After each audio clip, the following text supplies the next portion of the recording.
Saxovat va sabr oyida sizlarga bermoqchi bo'lgan tavsiyalarim bor. Saxovat va sabr oyida birinchi galda siz o'zingizning ruhiyatingizni va energiyangizni poklaysiz. Nafaqat och qolasiz, lekin birinchi galda shu ochlik davrida bizga keladigan energiya manbai ko'payishini ham ahamiyatga oling. Bu holatda biz ovqatdan o'zimizni tiyamiz, lekin kechqurun ovqat yeb yana boshqatdan organizmimizni to'ldirib qo'ysak, albatta bizda energiya manbai ko'paymaydi.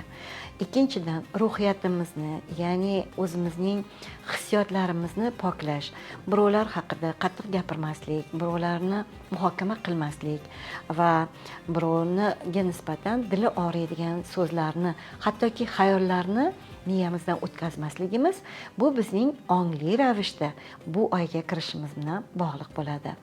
Va undan tashqari, kunda agar biz shukronalikni o'xshamagan narsalarga, eng oddiy qadamlarga, ertalab nafas olayotganimizga va har bir a'zoyimiz sog'lig'iga yoki borligiga shukrona aytsak, bu ham bizni energiya manbayimizni ko'paytiradigan omillardan biri va shu oyda energiyamizni ko'payishdan tashqari poklanish bilan ko'payishiga olib keladigan omillardan biri hisoblanadi.